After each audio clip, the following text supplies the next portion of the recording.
कोबीर सीजन सरिबा आगरु मु आपण मानकु पुणी आउ गोटे रेसिपी नहीं आसी से कोबी रे आमे एठी बनेबा पूरा न्यू प्रोसेस रे। वीडियोटी आपण माने जदि शेष पर्यंत देखुचंदी ताले निहाती आपनक मन को पाइबो। एठी मोर छोट छोट दीटा कोबी अछि मु ताको सिझेई दउची अल्प टिके लूण दे दउची। से सिझिबा भितर आमे ता पई गोटे मसला रेडी करबा। मसला रे मोर पियाज अदा रसुण मु ताको छेची दउची। तापरे धनिया डांग गुड़ाक थिला मु ता सहित छेची दउची भल टेस्टी आनिबो। देखो मसला मु रेडी कर साइलाई। तापरे आमे से कोबी रे स्टफिंग देकी आमे ताको रांधिबा।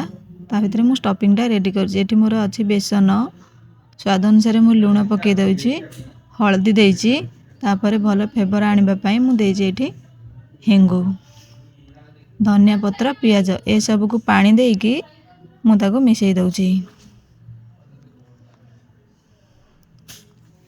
आ भितर कोबीटा मोर सिझी गलानी मु ताको बाहर कर दउची। सिझी गले हमर कोबीर से जो पत्र गुडाक से बढ़िया से बाहर जीवो। देखंतु केते सुंदर देखा जाउची छोट छोट कोबी अछि ना सिझी जाइछि हम जेहेतु से भल से बाहर जाउची। आपण माने तार एई भले रेसिपी बनेगिरी खांतु रुटी हो भात हो जहा सहित खाइबे तरकारी रो टेस्ट किछ अलगा। आ भितर आमे जो बेसनटा रेडी करथिले हम से पत्र रे दे दबा। देखंतु मु एमति दे दउची ताको एमति देगी मोड़ी देबे। तापर ए जो मोटा जिंस गुराक से सेट होनी ता सहित ताको मु काटी देबी। सब पत्र हमर एठी मु रेडी कर सारलानी। आ से मोटा जिंस गुरा मु बाहर कर देइछि देखि दउची आपण मानको। देखंतु से भल से सेट हे जाइछि ता सहित देखंतु। आको आमे आउ टिके स्टीम कर दबा।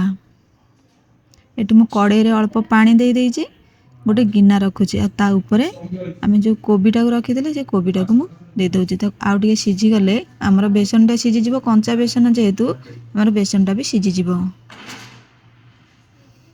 बाकी जो कोबी गुड़ाक ताको अलगा रेसिपी मु कर देई थांती जेहेतु मु अलगा रेसिपी करनी मु भाबिली सेइतरे पकेई देबी।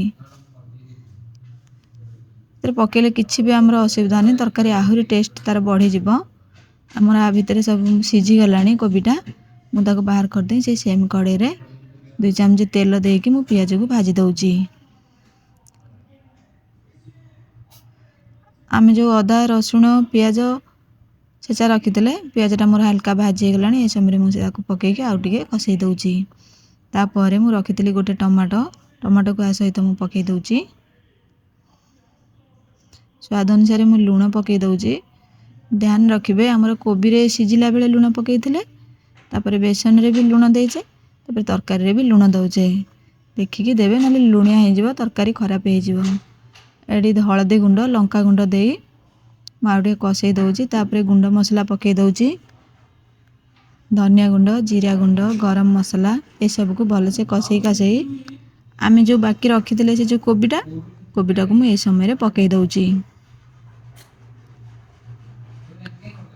कोबीटा ऑप्शनल अछि आपण चाहिले पकेई पारंते न पकेई पारंते मु कहले नष्ट हबो काहे कि तणु एतरे पकेई देली।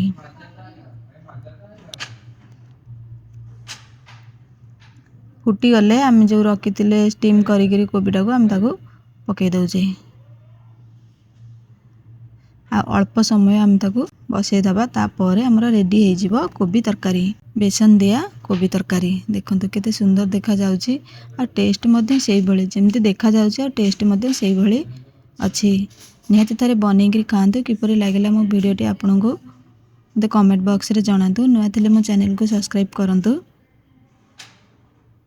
प्रति वीडियो रो नोटिफिकेशन आपण माने पाइबा पई रहउची। नमस्कार।